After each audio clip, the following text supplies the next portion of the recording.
of the king. Bill Tierney, the Lombardi of lacrosse, won 6 national championships at Princeton. He spent 22 seasons prowling the Tigers sideline while ushering a dynasty. Tonight, he'll face his old team for the first time since departing for Denver a decade ago. Quint Kesnick with the legend pregame. Coach, you walk out on the field, you see those 6 championship banners. What emotions are you dealing with right now?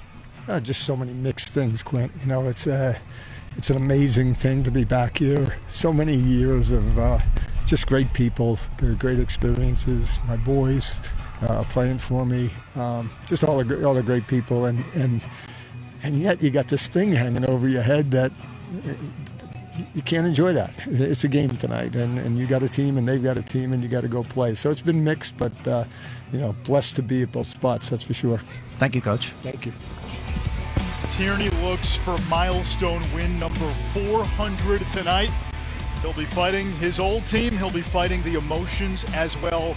Number 9 Denver and Princeton about ready for face-off. Anish Shroff alongside former Tiger All-American Ryan Boyle, who played for Bill Tierney. We're talking about a coach whose father was a beer truck driver. Mother was a nurse. Tierney went to college to play baseball and dreamt of being a high school football coach on Long Island. Instead, he ended up as the greatest lacrosse coach of all time. The legend began here. It was cemented in Denver. Yeah, absolutely. As you said, 6 national championships here in Princeton. When he left for Denver, anybody that knows Coach T knew it was going to be a matter of when, not so much if. It took him 5 years at Princeton, a whopping 6 to get a national championship at Denver. He told us when we talked to him yesterday, this is not just another game. For the guys on the Princeton sideline, it's been a decade. They don't know Bill Tierney. They haven't played for Bill Tierney. He's a Denver Pioneer now and looking to lead his team to another win.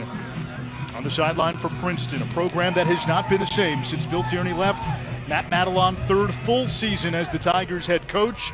Princeton enters the game having lost 5 out of 6. Denver looks to build off its biggest win of the season, a weekend of triumph at Towson. Jack Henry Vara at the faceoff X for Princeton and the freshman Brett Bowes for Denver.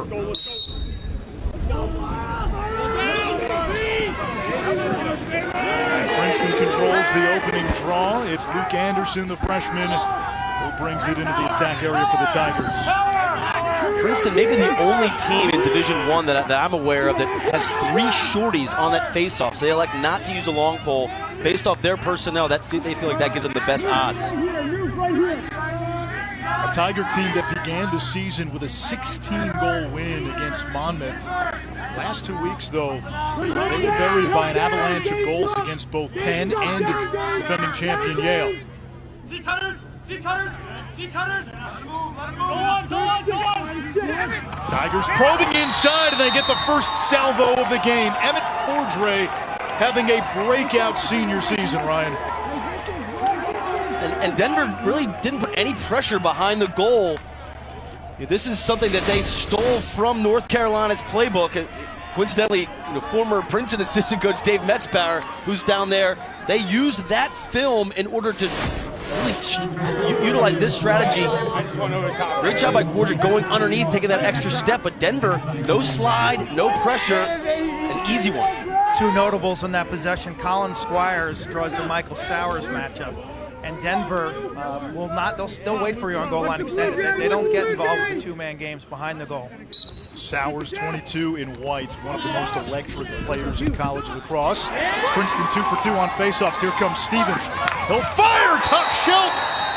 Jake Stevens, a freshman from Zach Currier's old high school, and there were flashes of old Currier there. Absolutely, taking ground ball off the wing. Nobody stops the ball. Absolute hammer in transition. This Princeton team came ready to play. Those 6 championship banners behind one of the goals, a reminder every day to these Princeton players what Bill Tierney accomplished in his 22 seasons at Old Nassau.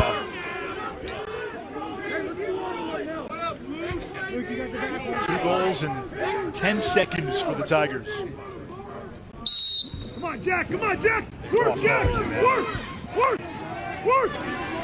Denver has its first possession. Here's Ethan Walker, the Big East Player of the Year a season ago. That's a shot, so the shot clock does reset. 80-second shot clock on possession this year. Teams have 20 seconds to get it across the midfield line. And in the first 20 seconds of possession, you can go over and back. First midfield for Denver. Ted Sullivan, the hero against Towson, the hat trick, including the game winner. Along with Jack Hanna and Colton Jackson, who will be shooting on his former high school teammate Eric Peters. Here is Sullivan, big physical lefty out of Tucson, Arizona. Down the alley. Checked by David Sturtz, the junior. Ellis Geis now, the freshman. 6'4". Got a big right-handed shot. He's got the short stick matchup in Stevens. Geis spinning inside and turned away. Did not hit the, no, it did hit the goal. So a new shot clock, 80 seconds, and maybe this is what the officials will confer on.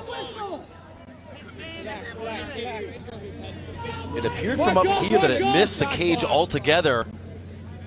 And they reset the shot clock. And they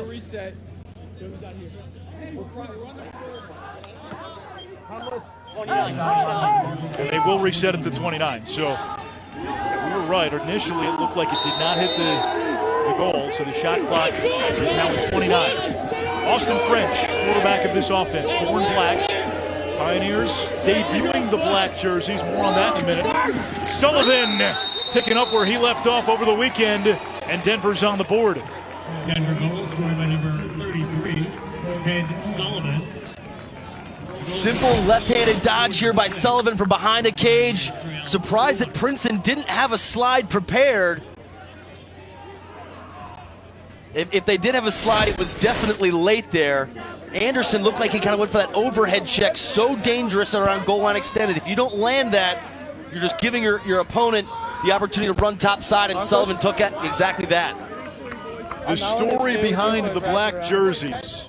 Denver debuting them tonight. Princeton first broke them out championship weekend 1992 when Tierney won his first national championship. Chance for a long pole goal, and yes, indeed, it's Matt Neufeld, the Maryland transfer. Ryan, you and I were talking pregame. What kind of game will this be? High scoring, low scoring, fireworks early. Yeah, Denver has been one of the top defenses nationally. Princeton, not so much. So no surprise to see this game already creating a lot of momentum, a lot of goal scoring early. Neufeld, so dangerous off the turf and so dangerous in transition. That's where Princeton maybe could have used a long pole on one of those wings. But Neufeld was such a strong player for the Terps, and what a huge addition to the Pioneers this season. They've dropped him down from long pole to close defense this year. Yeah, and Coach Tierney kind of explained that, like, well, you know, most teams kind of go 4 up top, so there's not that much difference. As you can see there, he was playing the wing anyway, so it's so much matchup driven now, as opposed to the classic, you know, crease defenseman that has to play the crease. You know, that approach. They've made that move recently with the season-ending injury to one of their better defensemen, Dylan Johnson. Quint, you're down on the sideline. What can you tell from Bill Tierney's body language so far? Well, I thought he was extremely emotional from the first moment he got off the bus today. And now that this game is settled in, I think he's probably a lot more comfortable after his team's slow start. Biggest questions that I'm seeing so far, Anish, what's Princeton's slide mentality on defense? Because Ryan and I have watched a lot of tape on them, and they look different from week to week, whether it's no help or a lot of help. So which Tiger defense, what strategy do they employ today? I think that's the critical element here. Princeton gave up 34 goals the last 2 weeks to Penn and Yale. Here comes Jackson, full head of steam, a rocket off the crossbar. That resets the shot clock, ball loose near midfield. And Song comes up with it for Princeton, then has it knocked loose. Back to Denver. Colin Squires scoops it up, running through traffic. It's like Route 1. I think I'll take that over Route 1.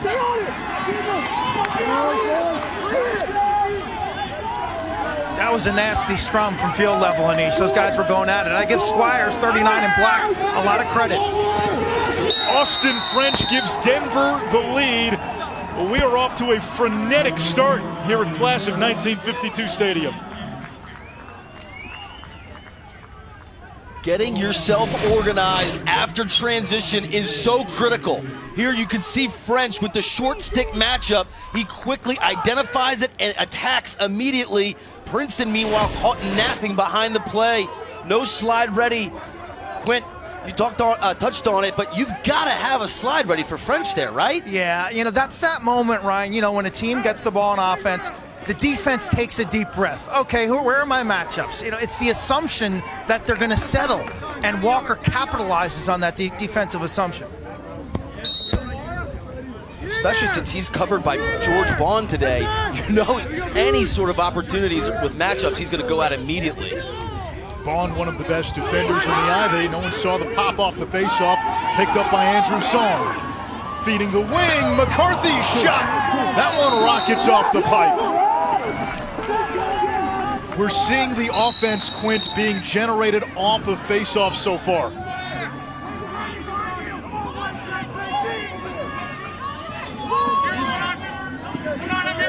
Denver able to get it across the midline. Making his third career start, Eric Peters in goal for Princeton, the sophomore out of Highlands Ranch, Colorado. John Levine began the year in goal, then was pulled, and then got hurt. Peters has been the guy since the Penn game. High arc, wide stance, minimal mover. The scouting report on Peters. So Ryan, how do you attack a goalie with that scouting report? Yeah, usually it's kind of one pump to get him off that line, take an extra step to get past that arc, and then they'll show a lot of cage. This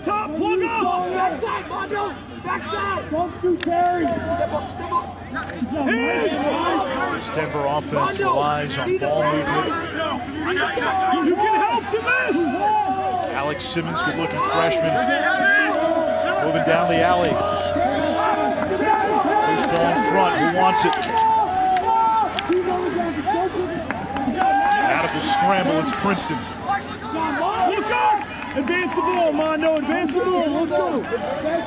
Quick 6 p.m. start time, kind of an odd time of day with the sun setting. Are there any sort of issues with that in terms of getting in players' eyes? Not right now. It doesn't seem like it's coming actually behind the stand. So on a cross-field pass to the far side, that could be an issue, but not for these goaltenders. Here we go, D.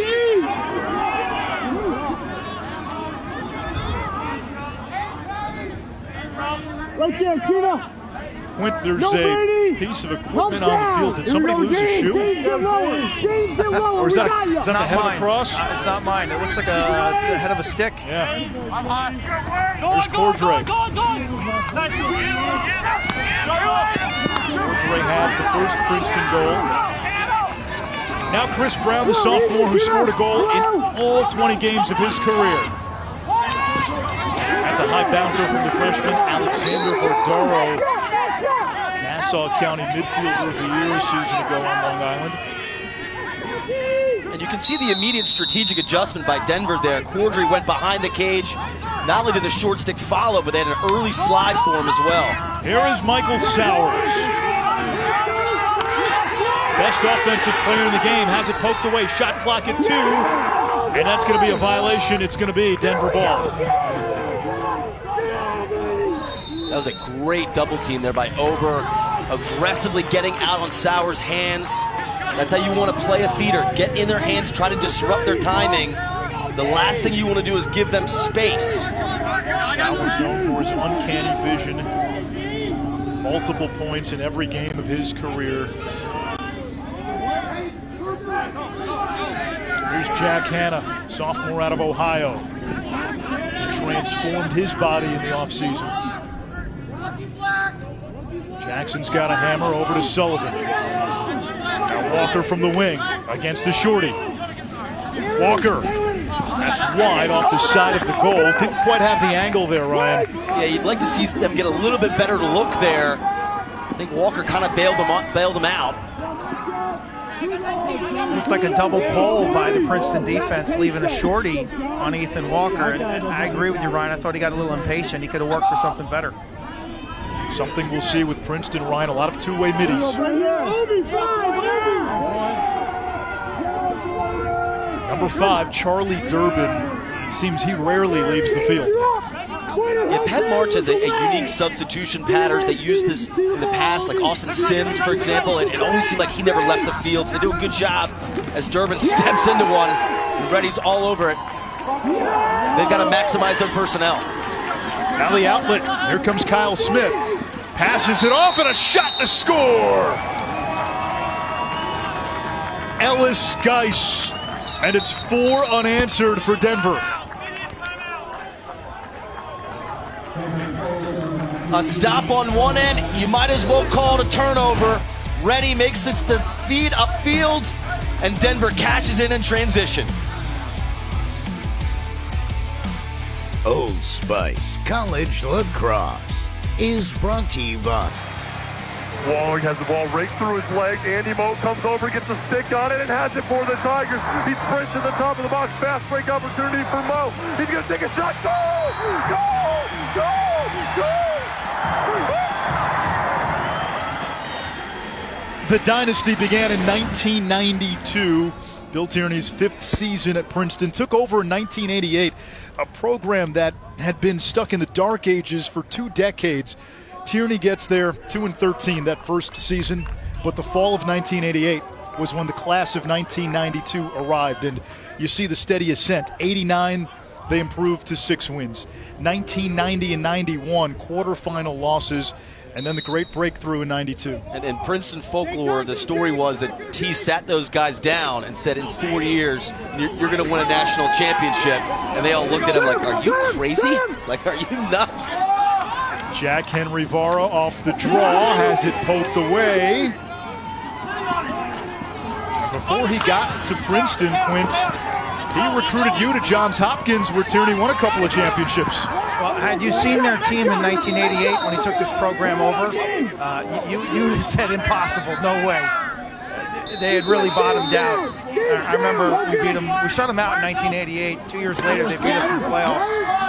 So the ascent was quick, and then belief was a big factor in their playoff wins. Nobody gave them a chance in Philadelphia. I remember calling that game on the radio. It was a hot Saturday. They were playing North Carolina, the defending champs, in the semis. Scored a lot of goals, took care of business, and then went up against the power, Syracuse. And Andy Moe, Scott Bacigalupo, David Morrow, Scott Reinhart. They all had peak performances that day. It was a magical moment. Tierney's background is unique in lacrosse in that he's not a lacrosse coach, he's a coach. And he was well-versed in other disciplines, in other sports growing up. And Ryan, speak to that. How did that help him become a great lacrosse coach? Yeah, I think it's motivation, organization, logistics, all the things that people love to overlook, those little details. Okay, great, X's and O's, you think that's all there is to it. So much more in terms of roster construction, how to recruit, how to manage your alumni, right? You can just kind of go down all these checklists. And the irony is, like, the X's and O's, that's what Coach Metzbauer was fantastic at. That's what Coach Brown is fantastic, and Coach Orson really managed. He does kind of everything else around the team and program. That bird's eye view of the program. When he was an assistant at Hopkins in the late 80s, he was also the head soccer coach there and turned that soccer team around. Jackson whips one wide, 8 on the shot clock, and he told us on the phone part of the reason he got the Princeton job was because of his success as a soccer coach at Hopkins. Wrapping around X, that hits the pipe, that resets the shot clock. It looked like Princeton had it. A loose ball is vacuumed by the Tigers. Bardaro accelerating upfield, now puts on the brakes. Denver has scored 4 in a row, and a problem for Princeton this season. When a team gets on a little 2-0 or 3-0 run, it snowballs into an avalanche. It happened against Yale and Penn and Hopkins and Rutgers. Tigers in attack mode here, but it'll belong to Denver. Not a great shot, but better than the Durbin take earlier, that high-to-high take, which Reddy caught. those shots that are caught and initiate fast breaks the other way are some of the worst turnovers in lacrosse. Andy Shea last week telling us he demands that his middies change level just for that reason, so fewer goalies make clean saves that lead to opponent transition. So if you're a goalie and you know that, Quint, are you playing the scouting report, or if you do that, are they already in your head? You can't play the scouting report. I mean, you know tendencies. Yeah. Second midfield on for Denver, Rutan, McCone, and the freshman Simmons. I do know, Ryan, when I'm playing a Duke or a Andy Shea or a well-coached team, that the players will usually take the well-coached shot. Simmons against Durbin. Missing wide. Race to the sideline, won by Denver. French will trigger it in, 26 to shoot. Love to see Simmons take an extra step there. You can see just based off where the ball went out of bounds, just that sharp angle. Here comes Walker. Ethan Walker, big left-handed shot. Defended aggressively by Song. Bond comes to help. Now it's French. Picked up by Bond. All Ivy League defender a season ago. Yeah, that's a great hedge and recovery there by Bond. Shot clock violation. Denver had no idea how much time they had. You saw as Walker was trying to turn the corner there, French was outside the play. Easy free double there for Bond. 17 in white, much thicker and stronger in person than he is on tape. He's got really strong lower body, quads, calves, and excellent footwork. He announced himself a season ago when he blanked Cornell's Jeff Teat. Michael Sowers has been quiet in this first quarter, no points. And there's Brown right on the doorstep. 21 straight games with a goal for Chris Brown. That's every game of his career.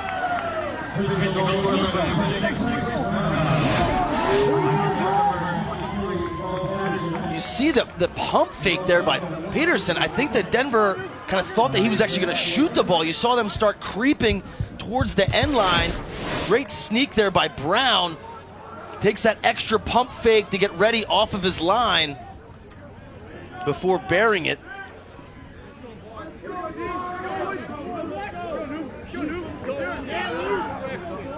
Well, the emotions of Bill Tierney's return, the way this game started, the electricity in this stadium, you have not had a moment to catch your breath.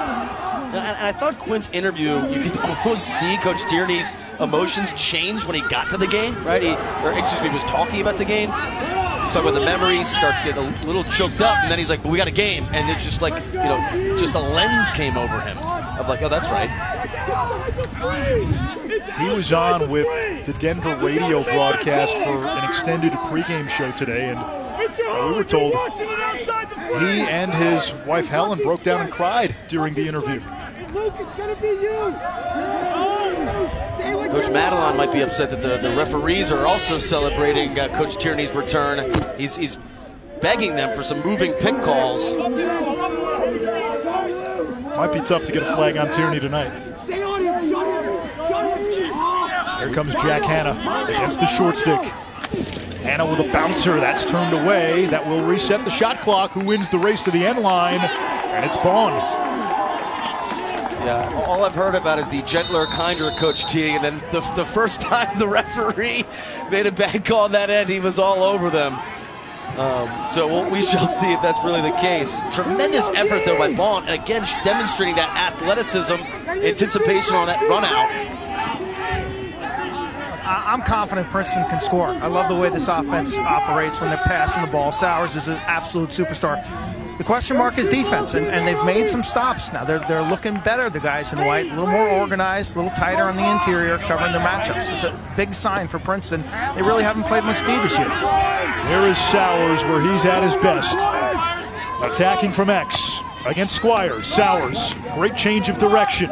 Oh, broke his ankles and then missing wide. That was an almost got him. Yeah, that's all Swedish, no finish. That's right. I got some ankle tape down here for Mr. Squires. Sowers on the quick stick attempt. Robertson couldn't catch it clean, and the first quarter comes to an end. Princeton scored the first two goals in a span of 10 seconds. Denver then answered with 4 unanswered before Brown from Pedersen for the final tally of that opening quarter. Fast-paced, exciting, electric. Bill Tierney back in the house facing Princeton for the first time since leaving for Denver a decade ago.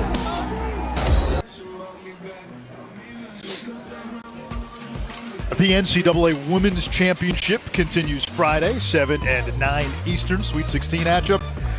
UCLA, UConn, and Albany, then Oregon State and Louisville, all games streaming on the ESPN app. Michael Sowers, so close to a SportsCenter top 10. Everything but the finish. I mean, you try keeping up with this footwork. You know, gotta love the scout team guy that's supposed to simulate that in practice.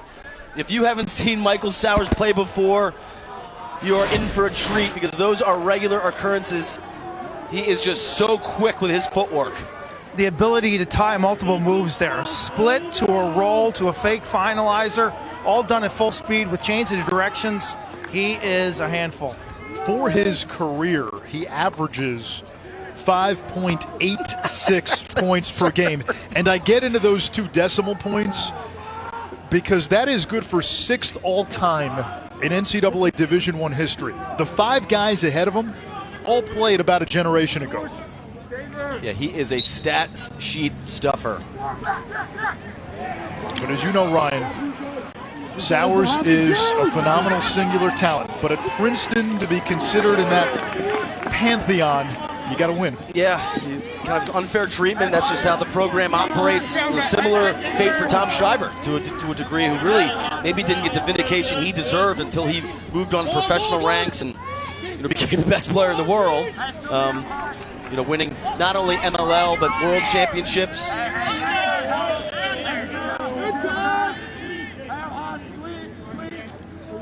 Here is Bo Pedersen. He's got an assist so far.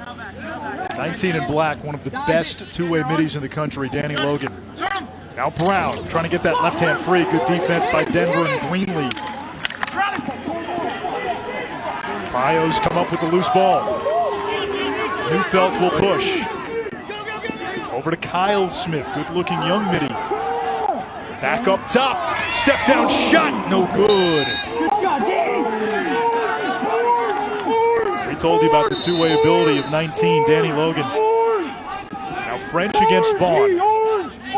French, the consummate quarterback, missed the first 4 games with an injury. That included a loss to Duke. A 1-goal loss. Joey Manow, the game winner for the Blue Devils.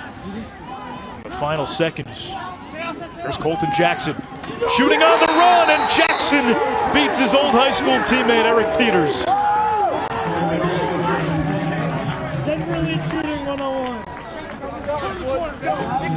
Colton Jackson right through the middle of the field. You get to the middle of the field offensively, good things happen. I love that little fake and look back to freeze the Princeton defense. You'll see it here again. That little move absolutely freezes Princeton defensively, creates that separation, and from there changes levels high to low.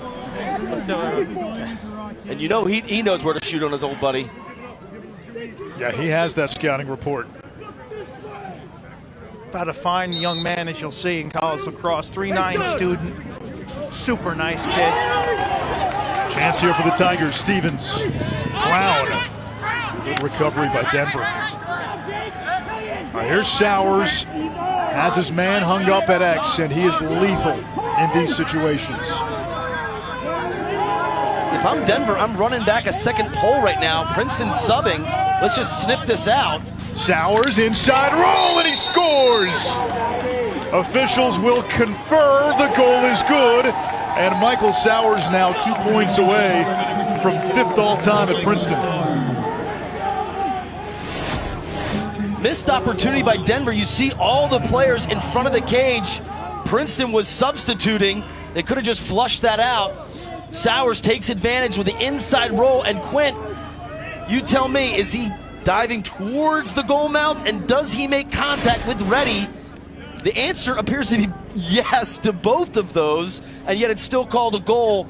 We're still working through this whole what's a dive, what's not a dive, what do we call? Because the repercussion would be actually no goal and a penalty. Right, so the easiest way to understand the new dive rule, you have to dive away from the mouth of the goal if you're going to dive in the crease. If you dive toward the goal mouth, automatic minimum 1 minute penalty, and then the officials can deem whether that's releasable or non-releasable. And if you dive away from the goal mouth, the ball has to go in before you make contact with the crease, the goalie, or the goal. That Sowers goal was a carbon copy of a goal. Same end, same right side against Virginia. Did the same thing against Cade Saustad. I mean, he's just so quick in the phone booth. His ability to plant and roll, protect his stick. Hannah with a nice move, now double teamed. Quint, if you're a goalie, sometimes we'll see the goalie step out of the cage when a player is hung up. Would you do that against Sowers? Yeah, but you better be decisive, and you know, you got to stay low because he's coming at you pretty low. The call that I'm not seeing being made this year is the goalie interference call, because occasionally I'm seeing contact in the cylinder, and it's if the officials are kind of ignoring it. Low to high riser by Jack Hannah. He underwent a Kafka-esque metamorphosis in the offseason. Wasn't really much of a factor last year. Only played in 3 games. Added 20 pounds of muscle. Bill Tierney calls him a man-child. An Ohio kid who plays a little like a Canadian. You can see that. He just stops on a dime, creates a little bit of separation, and then low to high, let it fly. That's his spot. He's one of Clark's penny stocks. The issue for Hannah this year has been shooting. He's got 47 shots. He had only connected on 5 prior to that. If he can up that shooting percentage, increase his accuracy, he's going to be dangerous because he's good enough to get a lot of looks. Well, and Matt Brown, their offensive coordinator, Ryan, you can talk about this, how they put him in that optimal wing spot. You know, French or somebody's at X, and you've got threats. You know, Colton Jackson's drawing the pole, and he's kind of left out there on the wing. He's got all sorts of space and opportunity. Yeah, and I love that quick little move that he's got, that change of direction. He doesn't run into a slide, right? He creates that little separation and takes the shot. Really, how do you slide to that if you're a defense, right? It's not like he's blowing past his man. No, it's a step back. Sowers can blow past his man. Oh, he had a great feed that time for Robertson. And Princeton has the backup with Cordray. Better cover 11. Yeah, you better cover 11 when Sowers has the ball. Yeah, the anticipation there was beautiful. He threw that pass before the cut had even been made. He threw it to space. Squires having a tough time staying with Sowers. Sowers draws the slide looking for Robertson. Number 11 in white, Philip Robertson led the nation in shooting percentage last year, slowed by an injury early this year. Off the turnover, Princeton with a chance unsettled. But Denver gets back into the Tigers' reset. Durbin swings it to Sowers, always looking. Ball kind of died in Durbin's stick there. I think if he moved that along, Princeton had Denver kind of scrambling in transition. He's got the skip. And that's a turnover by Princeton. 5 now for the Tigers. Yeah, you can see Brown there. He kind of made up his mind of what he was going to do before catching the ball. Now, Ryan, you played with excellent vision, and you were one of the great feeders at Princeton. What frustrated you sometimes when you knew you made the right pass and the guy wasn't in the right spot or wasn't paying attention? You just got to go right back to the well. I mean, you got to trust your guys. If that's going to dictate, how you think, then you're not really a feeder. You're not really a quarterback. You're not really a distributor. It's all about making your teammates better and thereby making your offense more dangerous. How about George Bond all over Austin French? Knocks it to the turf. We're going to get a whistle. Denver had possession, and Bill Tierney calls a timeout. George Bond is a handful, huh?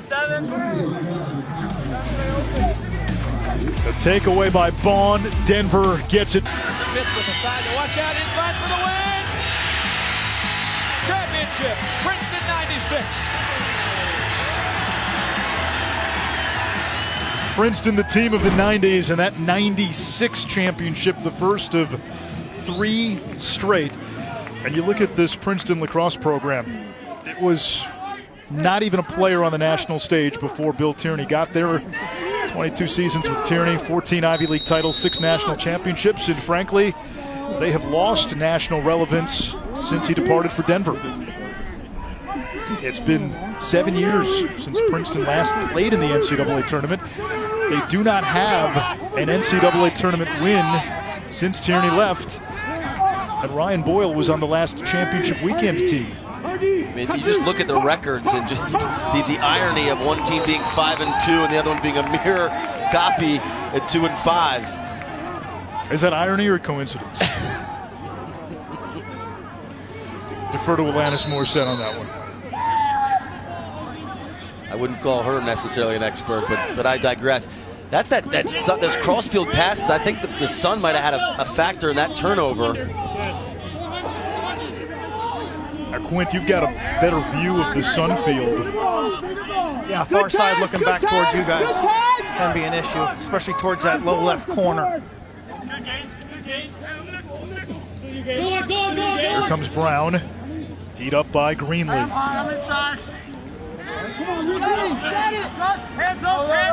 Bordaro through the slide, in traffic. That's going to be a flag on Gaines.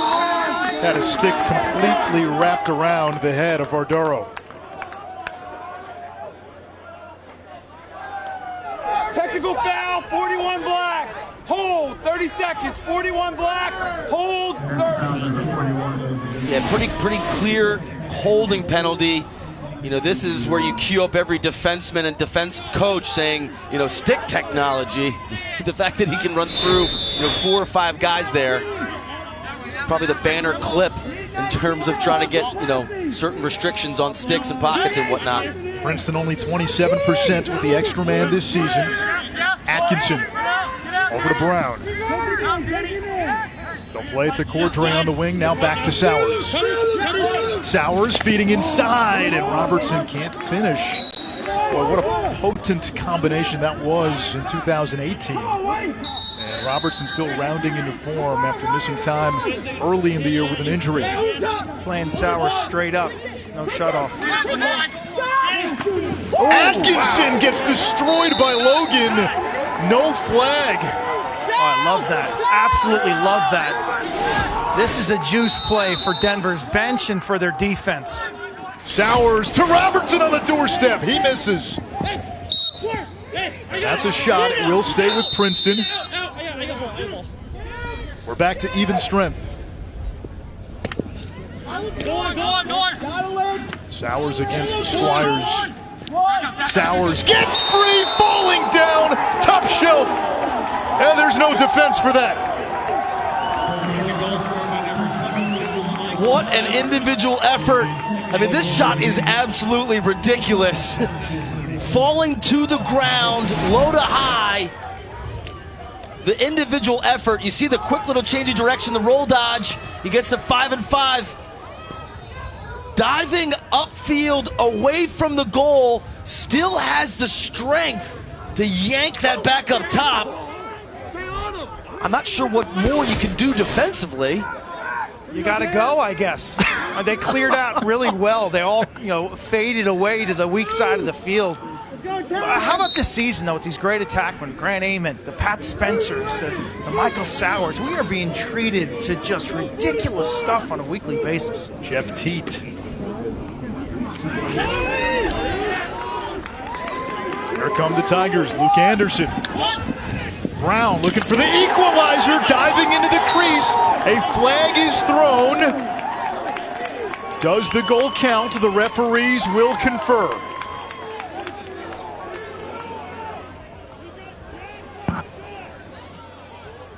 The goal is good. A couple of tough calls today for the trio of Doug Donovan, Thomas Holland, J.P. Bennett. Brown second.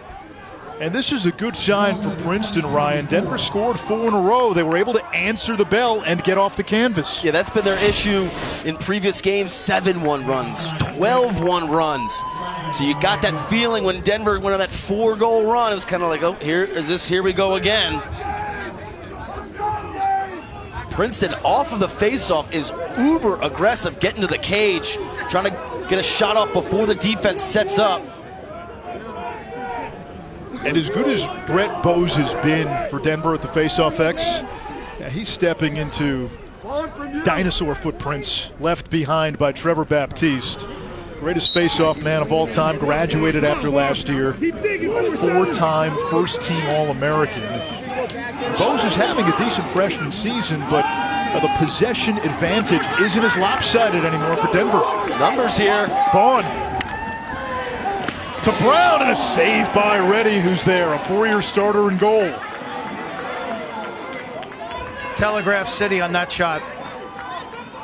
Body language, hands, shoulders, head, drops. And he faded behind the cage. And fading with that right foot, taking a step towards goal line extended. And Alex Reddy's much better low than he is high. That's just fundamental finish there.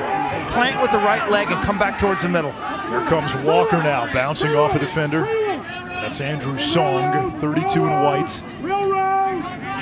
Good read there by George Bond. Denver did a reverse rotation, so they came up from Brown because they don't want to leave Sowers at the point. Well, even before that, Ryan, I love the way he broke from the defensive end. Yeah. And became the fast break man, kind of like a trailer type break. Sullivan down the alley. That one's turned away by Peters. Princeton rewarded for the hustle, Andrew Song. And the Tigers now with 6:12 to go in this second quarter, a chance to take the lead back. Princeton led 2-0. Denver scored 4 straight. Tigers have responded with a 4-2 run. A couple of goals by Brown and 2 by Sowers. Here's Brown. Had it go off his stick. A turnover by the Tigers. And that is number 6. For two teams that have never played before, you don't get the sense these two are meeting for the first time. There's some juice on the field. There's been some physicality. The refs have let him play to a large degree. I think it's been clean despite all the checks and hits. So give them some credit for letting the athletes really run the show here.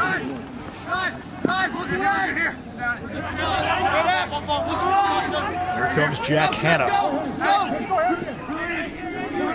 Now Sullivan. Plays it to French. Bond's done a nice job on him. Hanna will attack the shorty.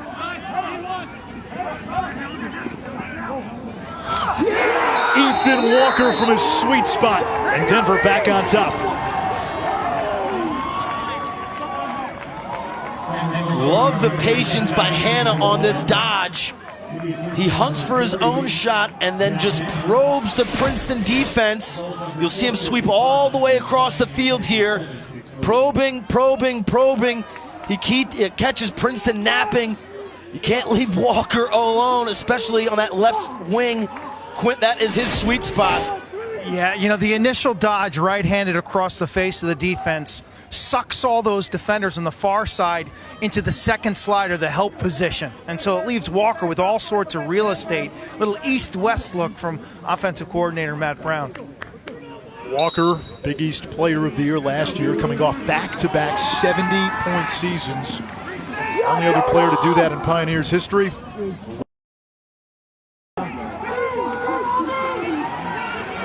Here comes Jake Stevens.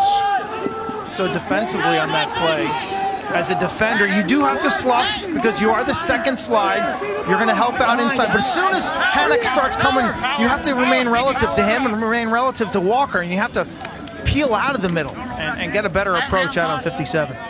You got to know your personnel. I mean, the guy inside, sure, you want to cover up, but the last guy I want to leave open is Walker. Especially from that right wing. A natural angle there for a lefty. Got the G League playoffs coming up on ESPNU tonight. Colton Jackson, he's got a hammer with both hands.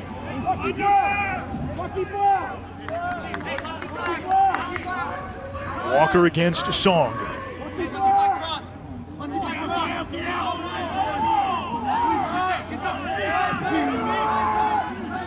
Hannah against the short stick. Low shot. And French there for the backup. I guess that will reset the shot clock.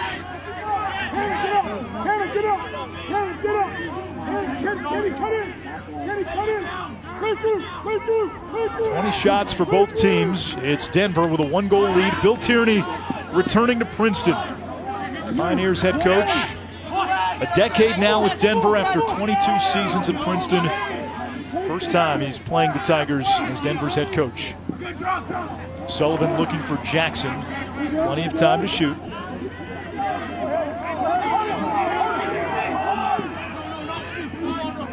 Hannah down the alley.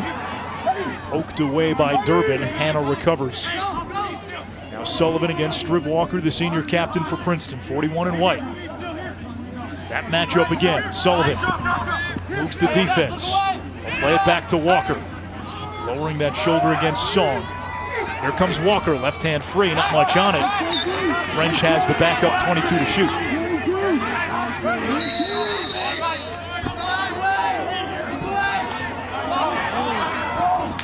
Geis withstood the contact. Shot clock winding down. Back to French. And it's going to be Princeton ball. Great possession there defensively by Princeton. The full shot clock after a reset. That is really hard defensively to stand in for that long.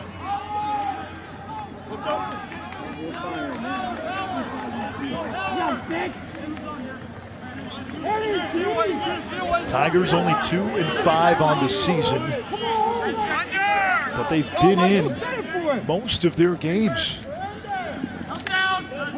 Against Penn and Yale, they had leads in the second half. Here they tie it up, 7-all. 1:53 to go. That's Cordray. You could see Cordray carrying, very slow, methodical, kind of catches Logan off guard as he's trotting towards goal line extended. And an ill-advised wrap check there. If I'm Logan, he's going behind the cage, just let him go. I try to sneak in that wrap. I actually encourage the roll dodge back upfield. A breakdown defensively, and Cordray makes him pay. But Anish, to your point, if this is your first time seeing Princeton, when they're at their best, especially offensively, they can hang with anybody. It's just these lapses that they give up, and then, 1 goal, 2 goal, and then boom, it's like 7 goals. Against Johns Hopkins, Princeton led by 2 in the third quarter. Hopkins went on a 7-1 run. Rutgers broke open a 2-2 game with a 7-1 run. Princeton led Penn 7-6. Quakers went on a 12-1 run. Hannah. That one is wide. And then last week against Yale, final score 15-10. Princeton led that game in the second half. It's just a matter of playing a full 60. Timeout by Princeton, tied at 7, 1:28 to go in the first half. Coming up at the half, we'll look back at the top plays from the week that was, and then spin it forward to some of this weekend's big games. This is the last weekend of March, and then it starts to get real. And looking at these two teams specifically, Princeton, while this is a huge game in terms of Tierney's return, realistically, they're going to have to win the Ivy League tournament to get that AQ. Meanwhile, Denver, that win over Towson, depending on when Ohio State gets rescheduled, they've got kind of 2 roads or 2 paths to the tournament. Now, the Towson win certainly helped Denver. Remember, the Pioneers lost in the Big East tournament 3 years in a row. You lose to Towson, the at-large is probably out of question because there's no real big win left on your schedule. So getting that Towson win was big. It maybe gives Denver the safety net of the at-large.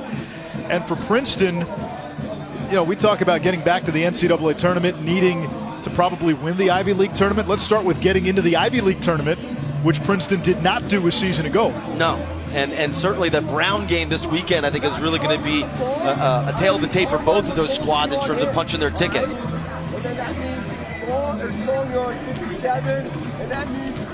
Princeton still has Dartmouth, Harvard, Cornell. Cornell right now is 0-2 in the Ivy. They went on a run to end the year last year, but lost the tiebreaker and got left out of the Ivy League tournament, which this year returns to New York City and Columbia first weekend in May. And that's what's been so disappointing about Princeton's start. They won 5 straight to finish last year, so everybody looked at this team. Michael Sowers is now a junior. George Bond is now a sophomore. You ended with a lot of momentum. Now it's time to build on that, and the reality is these collapses have changed the entire tenor of the season. Yeah, the last 5 games, as you said, coming into this season, it's like great media narrative. They didn't really kind of hold up their end of the bargain. And now Denver calls the timeout. Gamesmanship by Bill Tierney. Yeah, we were talking about like he's trolling the fan base. He just wants a little more TV time. Yeah, Princeton has not been able to combat the Avalanches against Hopkins, Rutgers, Penn, and Yale. Big runs. And again, a positive sign in this game. Denver had a 4-0 run, but they did not allow it to turn into one of these runs that breaks open the game and essentially ends the game. I was going to just say, run breakers, how do you react to adversity as a team? Okay, what kind of leadership do you have amongst the group? And again, I'm not talking about coaches' leadership. I'm talking about player leadership. A great Fogo is a run breaker. A great goalie can be a run breaker as well. A smart offensive possession in this era of the shot clock. You kill at 80, you temper an opponent's run. So managing shot selection, face-offs, and goaltending, I think, are critical when your defense is struggling. Yeah, you hit the nail on the head, and beyond that, this is where you expect a Sowers in the middle of that run to recognize, oh, I'm not waiting to the end of the game. The end of the game is right now. I have to score. I have to put this team on my back in this moment. And I think that's part of the challenge in terms of maturation, becoming a leader. He's a junior captain. In the middle of that 7-goal run, 7-1 run, that's where you've got to put a stop to it. 3 goals, like, okay, run our offense, or am I the offense? Q, what has the communication been like defensively for Princeton today? It's been better today. That was a super aggressive strategy off that timeout, though. They put Bond on Walker and press out all over the field. So they're aggressive at 7-7 with a minute to go. But it's been better. Their slide execution has been better than we've seen on tape. But again, they're still on pace to give up 14 or 15 goals. Right. Denver only gives up about 8 a game. Princeton, though, already has 7. One of the best offenses against the best scoring defense in the country. About a 7-second differential between game clock and shot clock, so Denver will have to shoot before the shot clock expires. Can't just hold for one. Hannah, goal line extended.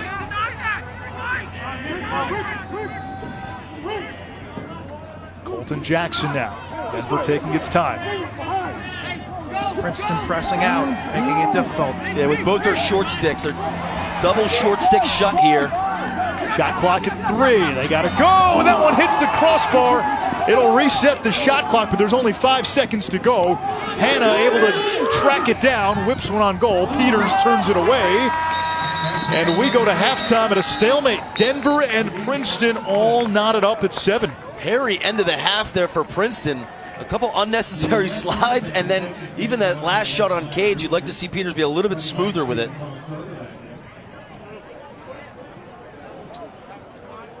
Michael Sowers, a couple of goals for Princeton. Cordray and Brown also chipped in with the pair. Down to the field cue with Coach Tierney. Coach, when was this able to become a game, and were you able to get over, the pregame and all the talk about you coming back to Princeton? When they scored that first goal in about 6 seconds, that was it. What was your reaction then? All we wanted to do, all we talked about was getting off to a good start. It's 2-0, and it hasn't hit 14 minutes yet. So, now it's a game. What can win this game in the second half? We've got to do a better job covering their attack. They're doing a great job. They're very quick, and we haven't seen anybody like that in a while. Got to shoot a little bit better. We're getting ours, they're getting theirs. It's going to come down to the end. Can you limit Michael Sowers? That's the question. Thanks, Coach. That is the question. Bill Tierney, 399 career wins, going for 400. First game back at Princeton since leaving for Denver. We're tied at 7 at the half. Top 5 plays of the week coming up. New sound effect machine, though.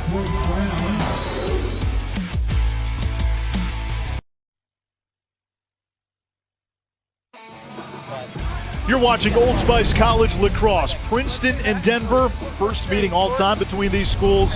And we are tied at 7. Anish Shroff, Ryan Boyle, Quint Kesnick with you. Bill Tierney is back in town, his old haunting grounds.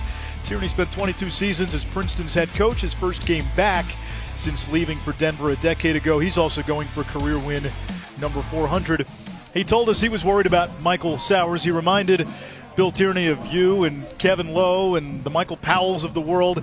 He said he wanted to make Sowers a scorer. Well, Sowers is also a pretty good scorer. Yeah, for all the people that say, hey, don't slide to him, don't make him a feeder, these are the repercussions here.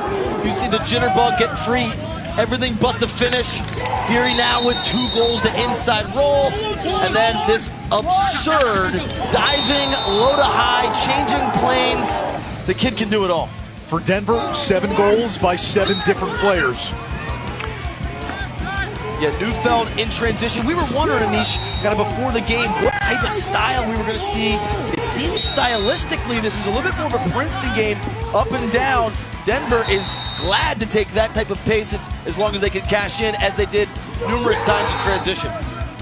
Pioneers had some goals off of turnovers, face-offs won.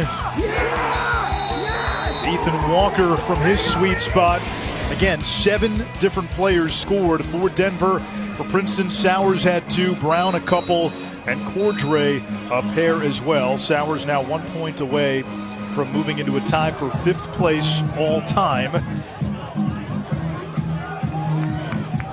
Quint, you spoke to Matt Madelon. What did he tell you? 2 key things. Turnovers, couple wasted possessions and wasted opportunities. And then defensively, he said he just wants his guys to read their slide responsibilities better, to make those decisions, which are so tough as a defender when you're that off-ball guy and you have a slide responsibility, when to go, when not to go. This game playing out in the first half, a lot like Princeton's last few games. They're in the game, second quarter, third quarter, but it's in the second half where things have started to get away from the Tigers the last few weeks. Luke Anderson with the ground ball off the wing, and now here is Sowers. It's been a tough matchup for Colin Squires, but Sowers without an assist today. Sowers, as a freshman, set the school record for points, then broke that mark last year as a sophomore. Cordray, 16 points in the 2 Princeton wins this season. Now it's Durbin. Over to Atkinson. Lofty praise from Coach Tierney towards Sowers, and I spoke to him prior to halftime. This kid's something else right here, 22. Here he comes. Out to pick at X. Now Sowers has the shorty Logan. Better find 11 in the slot area. That's Philip Robertson, one of the best finishers. He has Denver's attention. Here's Sowers working on Logan. Changing directions. Now the double comes. Cordray up top. Durbin, a rocket. Reddy knocks it down and clamps. Great ball movement there by Princeton. Good defensive effort by Denver, helping and recovering. Princeton does a good of a job in terms of clearing that ball side wing to give their Dodgers space. You saw it right there. Durbin drifted upfield, got in that passing lane for Cordray. Denver turns it over on the clear. And Princeton about to give it right back. Q, when you're playing goalie and Sowers is dancing at X, what goes through your mind? Well, it's unlike Jeff Teat. Sowers can beat his man and score quickly at the goal line extended. So you have to play him as both a feeder. You're thinking turn, locate the ball, and react. And you also have to crash the pipe that he drives on and get there with balance because he's a threat. I'm just in person. I got to tell you, his quickness, his change of direction is as good as I've seen this year, if not in the past decade. I mean, he really reminds me of a Mikey Powell. And what makes him so dangerous is because of that quickness, he's typically able to beat his man top side. So therefore, any slide that comes directly to his face, so he can easily read and react accordingly. And it happens so fast. Walker, French, a grounder. And there for the backup, Ellis Geis. Like that earlier move, it looked like he was going to press the goal left-handed. He cuts it and splits it to the right. I mean, you have two different defenders who have responsibilities on each side of the goal. There's Sullivan down the alley, left hand. Peters made the save, couldn't find it. It was right in front of him. And Denver stepped in the crease. It will be Princeton ball. Pios have missed their last 9 shots.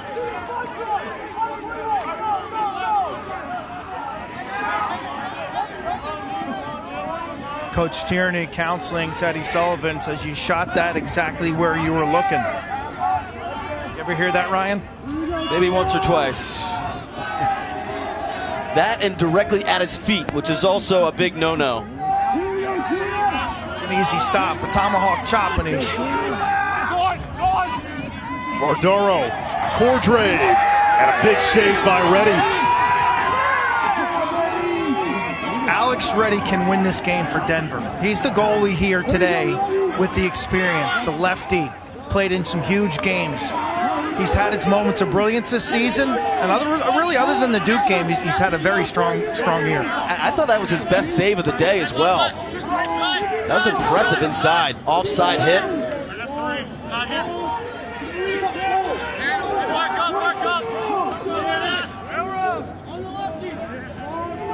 4 minutes gone by in this third quarter. Neither team has scored since halftime.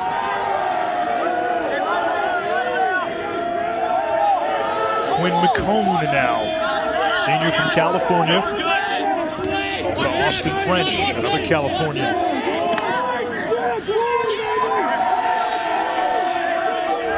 Still time to shoot. Here's Rutan. If I'm Princeton, every time French has got the ball, I'm pressing out adjacent and letting Bond go to work. Well, that time Bond's defense forced French into a bad pass. It's a turnover, and here come the Tigers. They've got a trailer.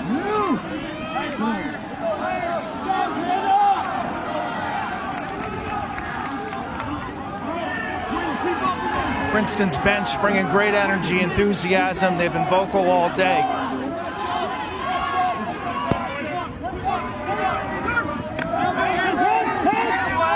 Now Sowers behind the crease. Changing direction on Squires. Penalty coming on Squires. Sowers like a jitterbug. To Robertson. Oh, and that one just off. You play with Michael Sowers, you're going to eat. Man up opportunity for Princeton. The Tigers have not led since it was 2-0. If I was in charge of the facilities here, I'd be tying these nets up as tight as possible for opposing defenders to have to go back and forth at X. Slashing call against Squires.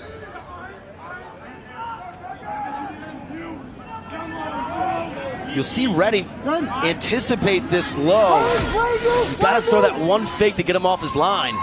Atkinson off the crossbar. Reddy's super light on his feet. His best save is when he goes down to the offside low, believe it or not. He's the type of guy that you pump, he'll go down and leave the upper portions open. Reddy didn't begin playing goalie until high school. Lost his job at one point last year to Josh Matt. Atkinson! And the uppercut. The Tigers on top 8-7.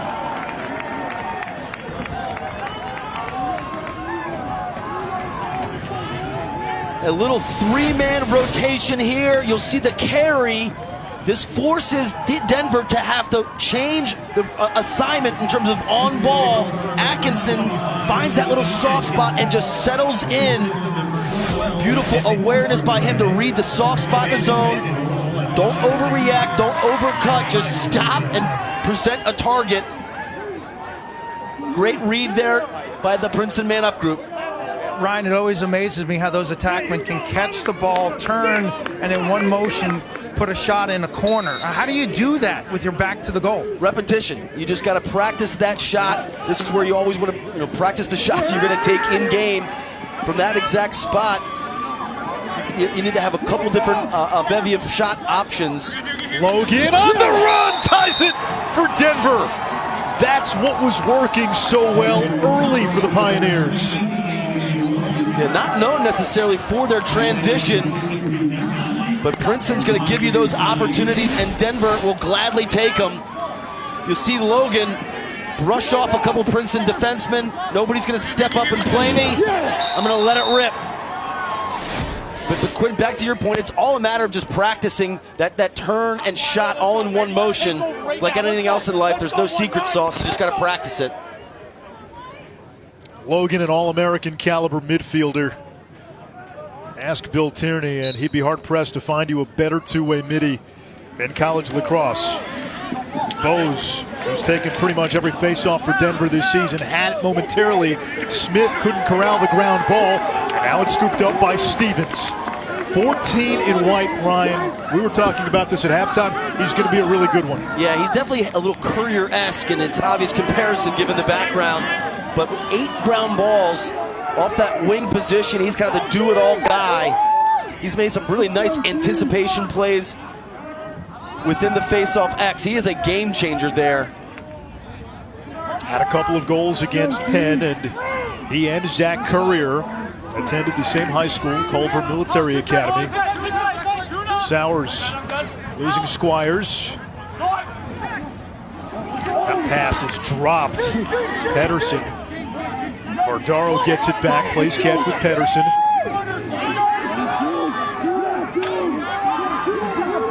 Good on-ball defense there by Smith. Here comes Brown. Rather McCarthy. Sowers. Sowers on the doorstep. That one turned away. Plucked out of the air by Denver and Kyle Smith. Brown fell down. Smith bumping into Pedersen. Even Smith's got a little bit of a Princeton connection. Played for Chip Buzzio, captain of the 2001 National Championship team at New Canaan. So even the Denver roster connections, if you will, have a little Tiger smear to them, or Tiger blood.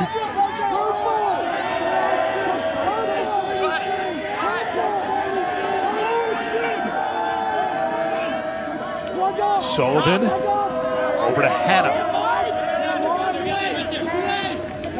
Now Geis, 6'4" freshman, has that Mark Matthews build to him. There's Walker over to Jackson. First midfield on for Denver. Hannah from the wing. Gets the step, separation. Wow. Yeah, he can get his shot. Once it's consistent, he's going to be unstoppable. And that move is so deadly because he just kind of jumps to the side, like a side cut. And therefore, defensively, you're not really sliding to him because he hasn't, pierced the teeth of the defense. And he gets that off so quickly. Jump cut like a running back. Yeah. Tough time of night right now. Twilight. The lights haven't fully taken effect. Good defense by Bond all over Hannah. And Princeton comes away with it. That was led by George Bond. He's had a terrific game on the back end for the Tigers. I mean, when his man gets the ball, shut the adjacents and let him go to work. A Quint, for a 2-5 team, they've got pieces. Yes, and I love their spirit. And watching 17 in white, man, it's David Morrow Jr. right there. He's fierce. He loves to come out and play the ball on the perimeter. He wants, he's got that mentality that he's going to win every matchup. Love his aggressiveness, good low stance, excellent posture, and an active stick. Ordre looking for his third, as is Brown. Oh, boy. And then Brown airmails Durbin. And that's an unforced error. Matt Madelon talked to us about this. Where do the games go south for Princeton? He says a lot of it self-inflicted wounds. Yeah, that's their 9th turnover. Oh, that one dropped by Smith. Here comes Sowers. This is dangerous. Sowers gives Princeton the lead. The hat trick for 22. He's now tied for 5th all-time in points at Princeton University. Maybe one of the easiest goals of his career. He's just gifted this turnover in transition right down, buries it unready. Old Spice College Lacrosse is brought to you by Old Spice. Men have skin too, you know.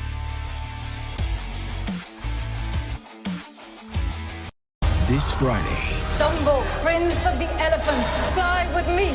a legend. Let's put on a show. Comes to life like never before. Rated PG. Get tickets now. Bill Tierney returning to Princeton tonight as Denver is trailing the Tigers 9-8. We're joined by Ed Calkins, a member of the class of 1992. What was your first, when Coach Tierney was recruiting you, what was your first impression of Coach T? That he was a very hungry guy, and he really wanted to turn the program around. How was he able to transform things so quickly? Well, there's a story that I like to tell a lot of people. It was my freshman year. Our freshman class was on campus for about a week, and he pulled us into a room and he told us, I'm going to play as many of you guys as I can, and by the time you're seniors, you're going to be competing for a national championship. And I always tell people we were just young enough and dumb enough to believe him, and it all played out the way he envisioned. Decades later, what's the most significant impact he has had on your life? You know, for me, and I think for everybody that's played for him, he's truly one of the most demanding people you could ever experience in your life. He just has a standard of excellence that he demands every single day. And I think as a 18 to 22-year-old kid playing for him, that's an important thing to be reminded of every day at practice. And I've taken that with me, and I know, my teammates have taken it with me, and everybody that's played for him has taken it with me. Thank you, Ed. Thank you. Structure and discipline in each cornerstones of Tierney's success here. Structure and discipline. With holding, and it'll be Denver ball off the faceoff.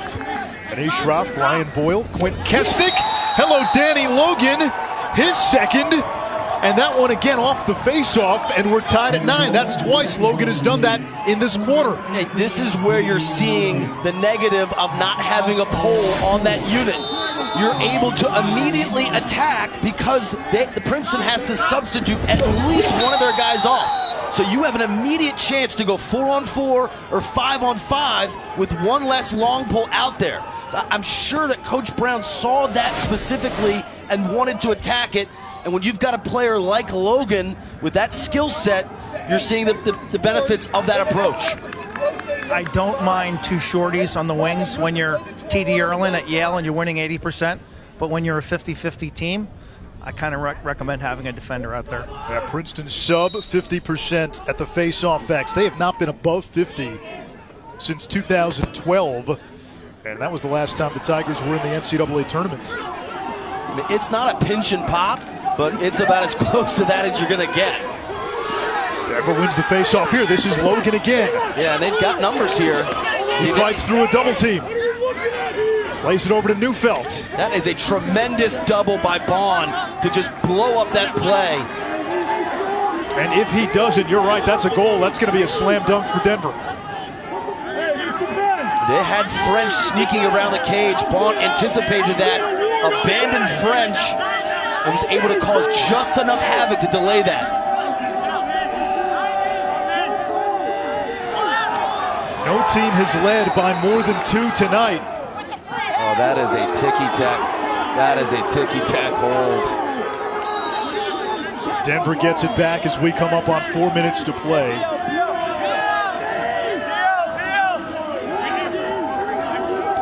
If the Pioneers win, Bill Tierney will join John Danowski as the only coach with 400 wins at the Division I level. Simmons, the freshman, turned away by Peters. It resets the shot clock. Rutan tracks it down, goal line extended. Walker's got a matchup. He's got a short stick. Now the Princeton defense has been aggressive, Song and Bond especially, and the Tigers rewarded here. Yeah, that's a mental error there by Rutan, though. Walker had a short stick matchup. I don't know why they didn't get the ball to him quicker.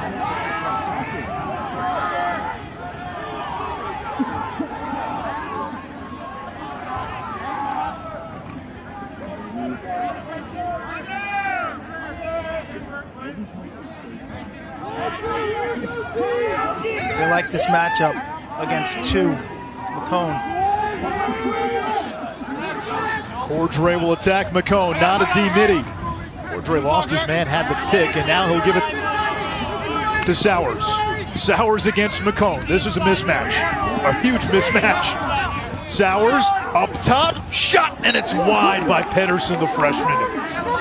Princeton does a great job there, Ryan. The way they bring Sowers to the ball carrier, set a pick, they force a switch, they get their matchup. And that's a good look, but I'd like to get more out of that. Sowers on a short stick, a 15 to 18 yard step down. I don't love that. McCone is still out there for Denver. Cordray can't get that right hand free. He falls down. The flag is up.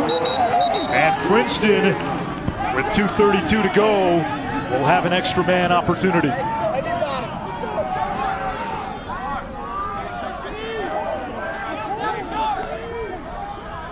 I think that look says it all in terms of Coach Tierney's feelings towards this call. Black, 2-1, hold, 30 seconds. Black, 30-second man up. 30 seconds. I had a coach tell me last year, Tierney is worth at least 2 or 3 calls a game. Didn't get that one, though. Yeah, it might have been a trip. It looked like their legs got tangled up. Atkinson has some room. Princeton will try to work it inside. Now Sowers behind the cage. Out in front, slam dunk Brown. He's got the hat trick, a 4-point night for Sowers, and it's 10-9 Princeton. Beautiful execution here. You're going to see a couple things in play on this carry. Watch to the right of your screen this little slip pick by Brown. So the Denver defenseman is sprinting out to cover that shot on the outside. Brown just lets him go, does the old Olay, and then Sowers the look off. So he stares at that step down. That player on the perimeter manipulates the defense, gets that overreaction, and then the no look back inside. You can draw it up, but then you got to execute it, and well done by Princeton's man-up group. Your rules defensively are inside out. Never leave a man on the inside without handing him off to a teammate. Princeton with an 11-10 edge at the face-off X. We talked about it earlier. With Trevor Baptiste gone, that possession advantage no longer lopsided for the Pioneers.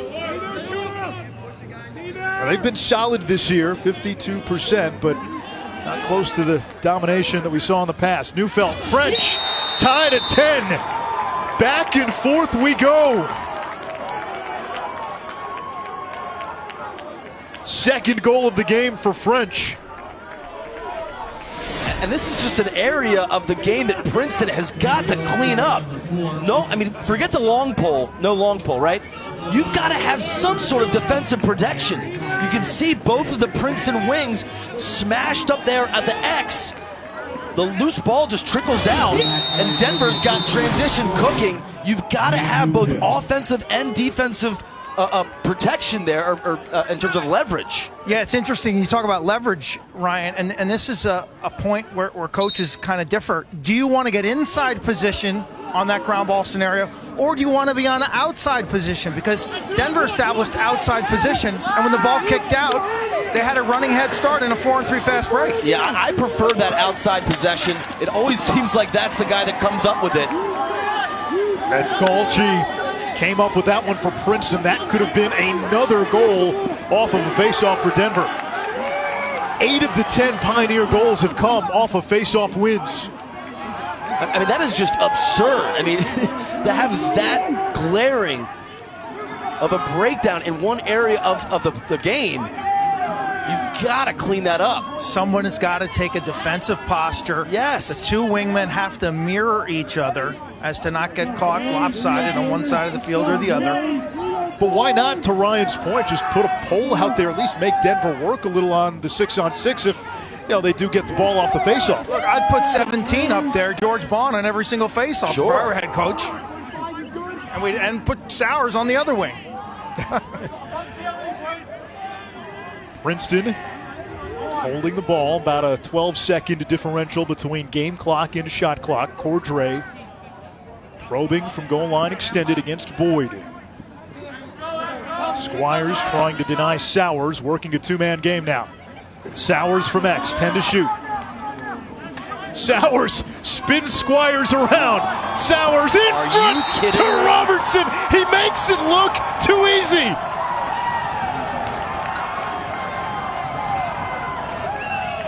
Are you kidding me? I mean, there's beating your defenseman, and then there's leaving him on the other side of the cage. I mean, look at this move. And as I alluded to earlier, because he beats his man so cleanly, every slide that comes to him comes directly at his face, and so it's super easy to read. You saw a case in point right there. Robertson with just the dunk, all you got to just be able to do is catch and throw, and you're sitting on, what, 20, 30 goal scorer? I mean, I'm having a little bit of fun here, but Roberts, great job presenting that stick, but holy cow, Sowers is just so lightning quick. I just hope lacrosse Twitter doesn't get upset. You know, that's not taunting. Just because he made his guy look silly. Multiple split dodges in one move, like I've never seen before. Michael Sowers putting on a show. It's Bill Tierney's return, but Sowers has been the star between the lines. He's got a hat trick. He's got 2 assists. He's got a couple of Sports Center top 10 worthy plays too. And Princeton looking to spoil the Legends homecoming. They've got an 11-10 lead. We go to the 4th. Denise Schroff, Quint Kesnick, Ryan Boyle, and Ryan, Michael Sowers. He's coming for you. He's coming for you. I mean, with moves like this, nobody really stands a chance. Just the lightning quickness, and then the ability to keep your head up, identify where the defense is coming from. But I mean, he combo moves together that you really just don't see very often, so it's really hard in terms of preparation. How do you mimic that on the scout team? You kind of feel for Colin Squires as you look at where Sowers stands. 4 Legends above him. He's going to be the all-time leading scorer in Princeton history. He's got another year left. Yeah, the hope is, before he's done, Princeton can put a team around him that can get him into the NCAA tournament, let the rest of the lacrosse world, get an up-close and personal look at Michael Sowers.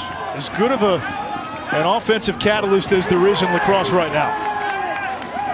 Tigers win the opening draw of the 4th quarter.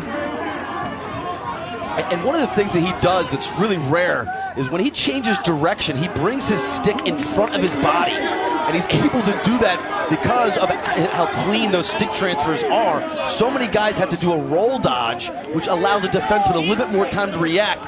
He is so quick. His center of gravity is so low to the ground, he's able to make those explosions, those change of speeds, and keep his stick in front, which is very rare. There's Sowers against Squires. He's got space. Sowers changing direction. Squires trying to stay with him. Sowers right hand free. That one hits Reddy. He's out of the cage. Reddy hits the floor. And we're going to get a loose ball push on Princeton. And Denver gets it back. 9 saves now for Reddy, the senior. Nice save off the throat protector. Princeton's bench didn't like the call. If I'm defending Sowers, though, Ryan, I may pick a side and really shade him instead of getting involved in his dance. Yeah. That you can't keep up with. Yeah. That definitely was a strategy that people employed against Mike Powell.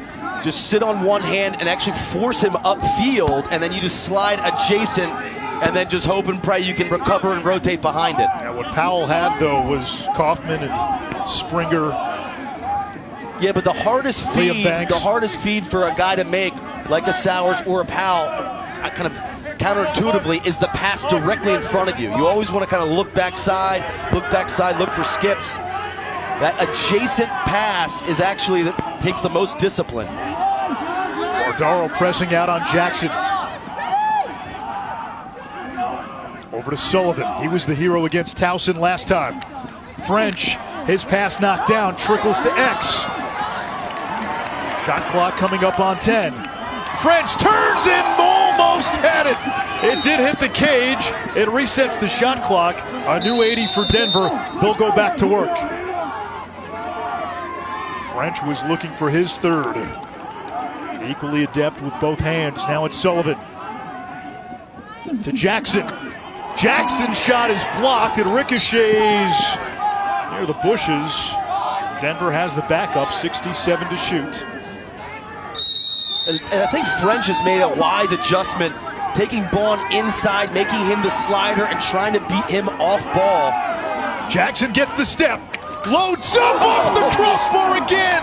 4 pipes in the game for Denver. He can absolutely bring it, huh? He gets that kind of time in a room, boy. He scored from Duke from like 18, shooting 42% on the season. That'll drop tonight. He's got an outside 2-point range type shot. No team has led by more than 2 tonight.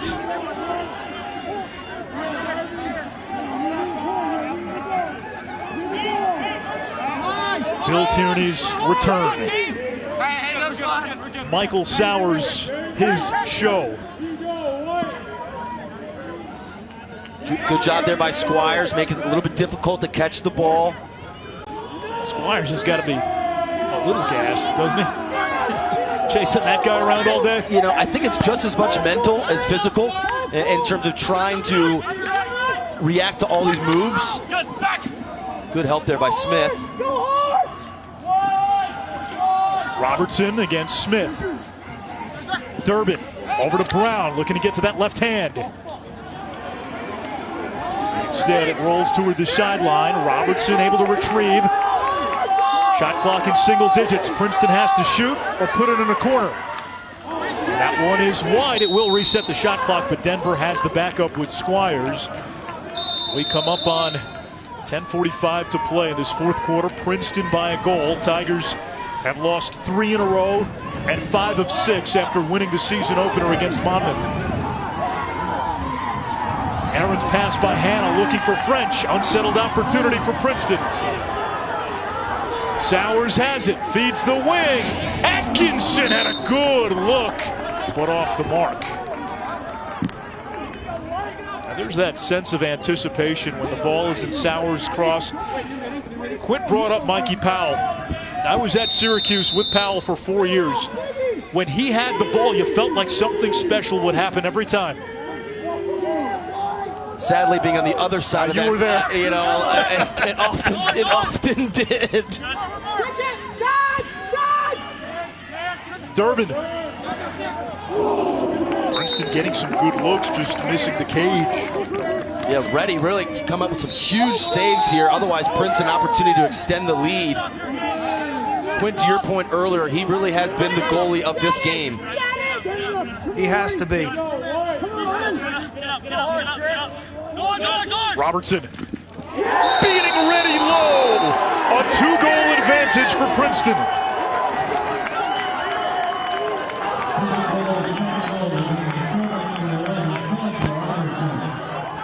Robertson not really known for his dodging prowess.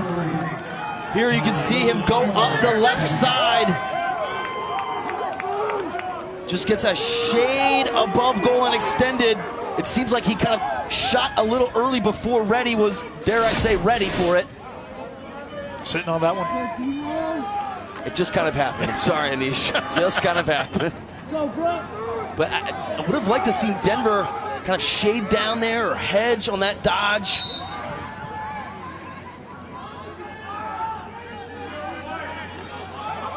Here comes Logan. He's got 2 goals off of a face-off. Logan, full head of steam. Feeding French. Shooting high. That has been the formula for Denver. Yeah, Geis was a little late there. It was a classic fast break. French had the one more pass down to Geis, who was kind of caught behind the cage for some reason. Ellis Geis. Is that sense on that call, Ryan? You were the point man. Are you listening for them, or are you reading that yourself? A little bit of both. I mean, you're taught as that bottom right guy to call one more. It also just depends on your personality in terms of, are you kind of a classic shooter, or are you trying to draw somebody? I didn't really have a lot of range, Quint, so I was certainly trying to act like I was a threat before distributing. Here comes Jackson. Great skip. Skip pass. Walker, bang!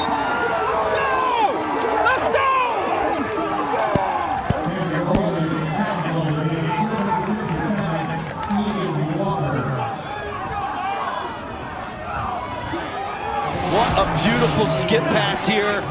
You'll see Jackson.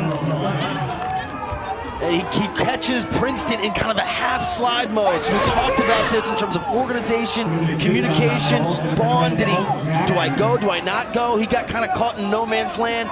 The second slide sucks in too deep without any pressure on Jackson's hands. Easy look. Great job by Walker finding that lane, presenting his stick, quick catch and finish. And Ryan, Princeton now going with Andrew Song, a long pole on the far side on one of the face-off wings. And Bose wins this one to himself. Go figure. The best laid plans. And I actually think Bose could have kept going there. He elected to pull it out. But he had a little sliver of a lane to go to the cage.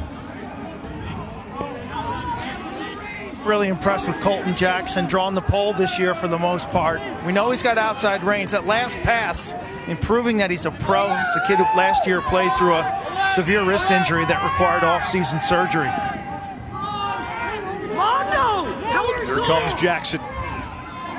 The goalie, Eric Peters, his old high school teammate, and Jackson whistles one way high, 40 to shoot. Geis will trigger. He's got to be a party starter, 10 in black. This is a team that just don't have flashy dodgers or guys who can draw doubles. 10 can. And that's going to be over and back, but it comes to Princeton, so Brown has it. No whistle. Here comes Brown. Missed opportunity there. He had multiple trailers, elected not to use any of them.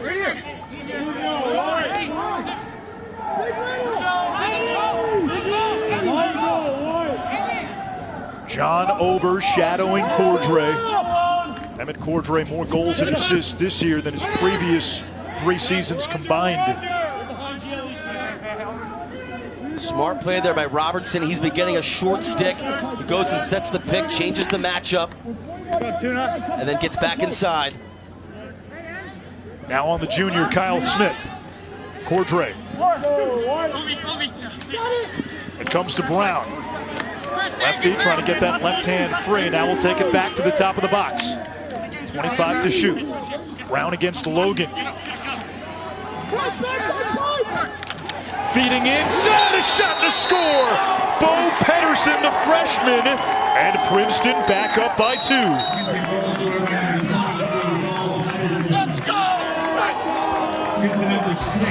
Tigers looking to snap a 3-game losing streak.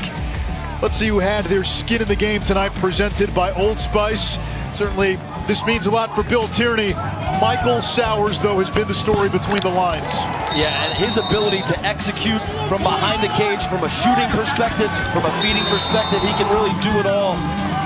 And then, obviously, if you just kind of airmail him a turnover right in transition, he can finish those as well. The beautiful no-look. He has really done everything tonight. This is probably the most impressive move. Leaving Squires on the other side of the cage before dumping it inside to Robertson, excuse me. It's really going to be a matter of, can they finish? They have been here before. Can they finish? 210 points now for Michael Sowers. 1 away from the great Jesse Hubbard for 4th all-time. He already passed Mike McDonald today. Denver off the face-off. Danny Logan. He's been dangerous here against Stevens.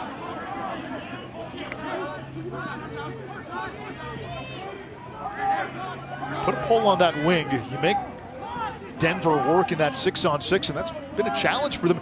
This is not a great offensive team that Bill Tierney has, and to Tierney's credit, he has adopted and evolved as well as anybody over his career. He's gotten back to more of an old-school defensive approach, reminiscent of his early years at Princeton with this Denver team. Play to your personnel strengths, and he does exactly that, and this team is no different. He's won a championship in the last 4 decades, including his time as an assistant at Hopkins. Sullivan. And that was a pass. Aria turnover.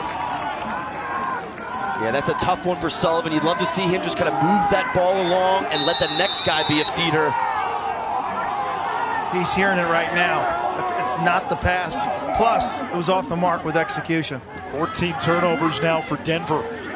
13 goals by Princeton, the most the Pioneers have given up this season. And a smart timeout by Madelon with Brown in trouble. Yeah, Brown in transition is an adventure every single time. So great timeout there by Madelon, bailing out Brown before the turnover occurred. If you're just joining us, no team is led by more than 2 goals. The big story here, the return of Bill Tierney. First time back as a head coach at Princeton since leaving for Denver a decade ago. This was the place where Tierney turned Princeton into the team of the 90s. 5 titles in the 90s, and then the last one in 2001. Ryan Boyle, a freshman, had the game-winning assist in overtime against Syracuse. Yeah, B.J. Prager. A lot of kids dream of scoring the winning goal, not really having the winning assist. But I'll take it, Anish. Go back to your time with Coach Tierney. What was the one story, the one moment that will always stand out to you? I remember one day we came out to practice. This old school turf, it was completely frozen over. So you're thinking as a 18, 19-year-old kid, like, oh, great, no practice. Man, we really lucked out. Oh no, my friend. We're going to line up shoulder to shoulder on the end line and slowly but surely walk on the field and take our shoes, rub the ice off of the turf. We got to about the restraining box, kind of like Boy Scout style, just all in formation. Finish that, and then now we're going to practice on that area that we just cleaned up for ourselves. I'll never forget that one. Q, you played at Hopkins when Tierney was an assistant coach. What was that experience like for you playing for Tierney when he was an assistant? I remember in the national championship game, there was a moment when things started to unravel, and I walked over to the sideline, and he kind of put his arm on my shoulder and was like, everything's going to be okay. And he had the ability to connect, whether it's being fiery or at other times to put his arm around you and puff you up and make you feel great. So at that stage as an assistant, his ability to make the one-on-one connection, to bring out your best at a time of high stress. He won 2 championships as an assistant at Hopkins, 7 as a head coach, 1 at Denver, 6 at Princeton. And he is to this sport what Krzyzewski is to college basketball, what Saban is right now in college football. Innovation-wise, titanium shafts and a way of playing defense that no one had ever seen before. He really revolutionized the way lacrosse defense is played. Good. You're good. You're good. Atkinson rolling inside off the mark. I remember talking a few months ago to John Thompson III, former head basketball coach at Georgetown and Princeton. And JT3 told me when he was at Princeton, Tierney would come to his basketball practices. They'd watch film together, and he would try to steal some ideas from basketball, steal some concepts that he could apply. Yeah, the great ones always want to keep learning. They always want to keep improving. And there's obviously a lot of cross-sports lessons, strategies. You're seeing that a lot now with 10-man rides and basketball presses. When Tierney took the Princeton job, Pete Carrill was the basketball coach, and Tierney looked at Carrill and said, okay, he's winning against teams with superior talent, and that's what Princeton had to do in the early days. Walker! He's a superior talent, but that one denied by Peters. 4.5 to go. Walker, high to high, doesn't change planes, doesn't change levels, no sort of deception, an easy one. Now, Brown's the guy if you're Denver, you press out on him, don't you? I think so, yeah. Let's see how aware of shot clock and game clock now Princeton becomes here. I know it's only a 2-goal differential, but 80 seconds is a long time. Yeah, in an ideal world, you take some of the clock off and then generate a quality look towards the end. You can't take your foot off the gas pedal, but killing a minute's not the worst thing in the world either. 6 on 5 here with a broken stick. And now Sowers against Squires. This is where I'd be aggressive. You've got a man advantage. Granted, you want to milk some of the clock. Now Logan's back on now for Denver. Shot clock under 20. Sowers has owned this matchup. Feeding Cordry, backhanded shovel. Princeton with its largest lead of the game.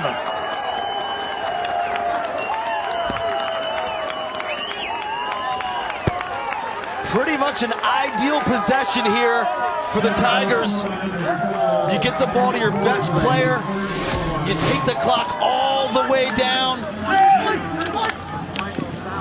The dump inside, and Cordry, the acrobatic finish. But here you'll see Sowers double teamed, has the touch to get that, and what a handle by Cordry. I mean, we've been singing Sowers praise, but really that play was all about Cordry, the incredible catch and then underhand finish, backhanded underhand finish for that matter. So now Sowers 4th all-time in points at Princeton, tied with the great Jesse Hubbard. Denver's won 9 straight faceoffs.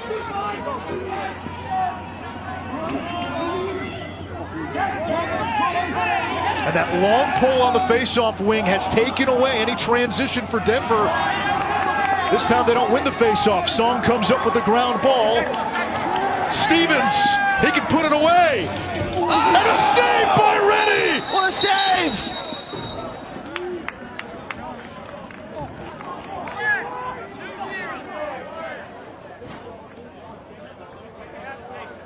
I'm sure Mr. Sowers is going to have a word with Stevens after the game. Multiple great plays. We got a penalty coming. And Andrew Song's ground ball and then handling the far sideline was a great play. This save was insane. McHugh, Matt Neufeld just got pinged for a hit to the head. He's in the box for 1 minute. There's 2:50 left in the game. Denver's down by 3, so as big as that save was, the penalty negates all of that. Denver doesn't have the ball. Princeton can kill clock, and with the new shot clock rules, Denver may not get the ball 3 times to have a chance to tie this game. That did Kill not the full look 80, like, right? That Kill did the full 80? Yeah, I would. That did not look like the most vicious of hits there on that sideline. Kill the full 80, get your correct defensive personnel on the field and roll the ball in the corner, or late in the shot clock, you know, give the ball to Sowers and have him isolate. Maybe draw another foul. Stay right there, Emmy. Right here in this alley. Right here in this alley. I'll talk to you. I'm talking to you. Great communication there by Coach Marks, dictating exactly what he wants to see. I'd take a shot in the last 10. Give it to Sowers. Yeah, give it to 22. Just give it to 22, have him run around. I mean, if you score, the game's pretty much over. Clock's more important than score at this juncture. All right, we're back to even strength now, 6 on 6. About 15 seconds on the shot clock. And here is Sowers, the ankle breaker, looking for Cordray, rolling toward the sideline. Princeton turns it over. 1:36 to go now. Sowers has got to know, though, that is not the time to take a risk. Those turnovers going from behind the cage in front late in the shot clock can lead to transition. Here's Geis. Bardaro out to greet him. Sullivan had the game winner against Towson on Saturday. Finale of a 4-game road trip for Denver. One of those games canceled. That was against Ohio State. Geis trying to get past the shorty. We come up on a minute to play, and Denver still has a pulse. 14-12, Austin French, another goal. Beautiful sneak here on the backside by French. You'll see in the right side of your screen. He catches Princeton over-rotating, cuts to the open spot. And Roberts, an unnecessary risk there, but Denver's got more of a pulse based off the way they've been playing on these faceoffs. And Ryan, now Princeton's gone back to 2 short sticks on the wings. Yeah, you'll see 18 here on the near side, and he shall probably take a defensive posture if what I saw between he and Coach Madeline means anything. I mean, I don't know what they're doing. Why wouldn't he go all the way down to the end of the wing? Denver's got 2 short sticks too, but they need the offense. We get a whistle. It's going to belong to Denver. And you've got a great opportunity to go 5-on-5 with no poles. Go ahead. They're going quickly. Jackson to Geis. Draws the slide. Geis out of trouble. 45 seconds to go. Now Jackson, left hand, saved by Peters. That's Jackson's old high school teammate, ground ball. Sullivan, it's still on the turf. 35 seconds, and we get a whistle. There's a flag down. Huge call coming up.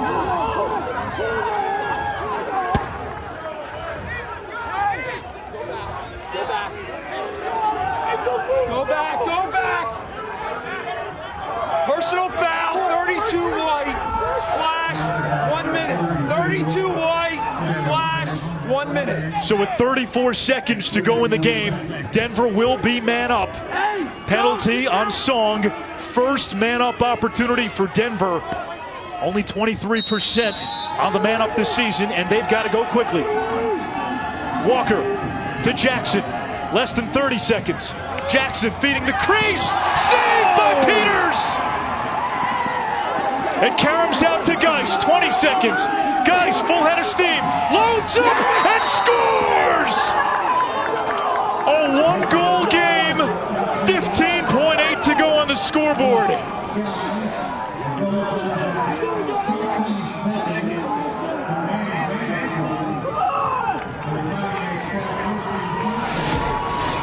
What a ground ball here by Geis. Not sure why Anderson is chasing him all the way outside the box. Princeton slow to rotate up to the ball. They never stop it. Geis says, thank you very much. I will gladly take this. And this game is living up to the billing. Now it comes down to this face-off if Denver wants to send it to overtime. Song, a pole, back on the face-off wing for Princeton. Denver's got 2 timeouts here. Bose wins the face-off. Bose, all the way, saved by Peters! French able to retrieve.